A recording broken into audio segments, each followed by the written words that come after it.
when you justify and excuse yourself for doing the things that completely put your desires out of whack. Welcome to being human. This is part of change, and this is completely natural. When you desire something that is alternative to the way that you have been operating to date, then your system perceives it as a threat because it's different, it's not familiar, and it's going to do everything in its power to stop you from doing or taking the action aligned to what you desire. And often you'll find yourself in situations where you're doing things and you almost completely throw your hands up in the air and say, oh, I don't really care anyway, or yeah, I'm doing it, but I enjoy doing it. So all these come under the category of excuses and justifications, all of them coming under another umbrella of self-sabotage, and all of them really coming from a system that's operating, that's trying to keep you safe by keeping you doing the same thing. So if you're trying to do something different, that system's going to kick in and try its very best to have you go back to the old. That's one thing. The next important thing to know is that the way that you have been doing things to date has a beneficial effect for you, even if it doesn't seem obvious. Say, for example, if I continue to isolate myself and end up with no friends and start to feel really lonely and don't feel happy in that place, you may think to yourself, well, what is the benefit of that? Because I do want friendships, I do want to be with people, but I keep on isolating myself and end up causing the very situation that I don't want. What is likely at play there is that somewhere in your earlier life, in your earlier development, you discovered that to isolate yourself from other people was a better way, was safer for you, gave you more comfort, and maybe engaging with other people was threatening to you. Maybe when you did engage with other people and express your truth, your authenticity, that it was received with dismay or it was rejected somewhat. You perceived it as you being rejected, so therefore people became a threat to you. So that got programmed into your system to say not to feel comfortable around other people because it caused you pain at a point in time in your life. So your system's actually just trying to keep you safe. Another thing about the benefit to our behaviors is that there may be a sense that if I go after my desires, I may expose myself to the risk of failing, or I may expose myself to being criticized by other people for succeeding. And where this really comes from is identities that we build about ourselves. And all of us build some form of an identity about ourselves in our earlier years. And that's just how we are. That's how we operate. If we never really had any sense of identity and had not built a sense of identity in this world, we wouldn't really orientate to how the structures of society and life operate. So we form some sort of identities based on our experiences. And we'll create ways of behaving and engaging, habits that align to that identity.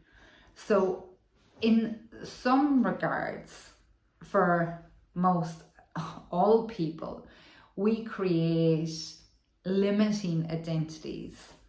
Limiting identities definitely in the face of the identity of the truth of who we are. And that can look like not enough, not loved, not significant, not belonging, not perfect. And we will behave in ways to compensate for that. So say, for example, somebody who builds the identity around not being enough, their external world may look either one of two of these scenarios, examples, lifestyles. One may be excessively always doing and trying to excel and exceed themselves, maximize themselves to their complete capacity, is never satisfied with what they achieve, because when they achieve something, they will strive for the next, because they're always looking to fulfill, they're always looking to compensate for this sense of not being enough. Another person may actually retreat from life and may not be willing to engage in new things, because the fear may be that if I engage and I fail, I'll prove then that I'm actually not enough. And again, that's just another painful experience to the psychic. So they do everything to avoid extending themselves or doing new things, so that they don't trigger that demon or the voice of the ghost within.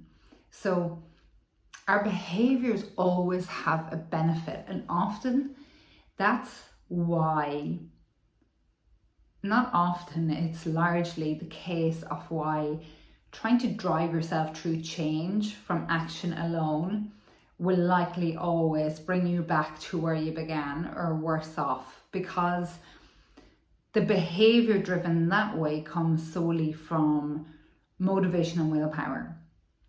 And we cannot change from motivation or willpower alone, because that's a part of the brain, the conscious brain, the intellectual brain, that is not directly responsible for change. It's involved in the change process, but it's not what's going to instigate change at a core and a root level. So when we're looking at our habits and our behaviors, we must not just look at the habits and behaviors and how they don't serve us. We have to also understand how they're actually serving us. And therefore, when we understand how they're actually serving us, well, then from there we can understand what is happening when we engage in something, an activity or a behavior or a habit that doesn't align to actually what we truly desire, and helps us understand why we get into those places where we end up like justifying or excusing what we're doing in that moment, and actually even convincing ourselves it's what we want to do and that we're not really bothered about our desires anyway. So like up this video if this sounds familiar, if this is you. Do you have these experiences when you go to change? You're all revved up, you're all motivated, you're all driven, and it works well, which is just willpower and motivation. But then you find yourself tripping yourself up or doing the habits of the old and saying that you're not really bothered anyway in that moment. But then you come out of that and you're reflecting back and you are bothered. And then maybe you feel that sense of guilt. That is why it is so important to understand both sides of our default behavior, or the behavior that's attached to identities that no longer serve us, or identities that are opposing actually what we desire in life. So tune in and ask, what is actually happening when you go on autopilot and convince yourself in the moment that the behaviors that you're carrying out that are aligned to the old version of you that you're attempting to change? Tune in, ask the questions. What is it about? How are those behaviors actually benefiting me? Or how have they benefited me to date? Maybe it's that behaving in overeating is helping me to numb out from the feelings that I'm currently experiencing. That benefited you at one point in time when you didn't have access to other resources to manage your emotions. Or either that example that I gave you a couple of minutes ago about why do I keep on just pulling myself away from social situations? Because the benefit that I learned that at least I don't have to engage and run the risk of being criticized or rejected. So there's always benefit to the behavior that we're trying to change out of. And it is so crucial that we identify this and see this in order to be able to redirect ourselves and navigate ourselves towards our desires and build momentum into the structures that allow us to create what we truly desire.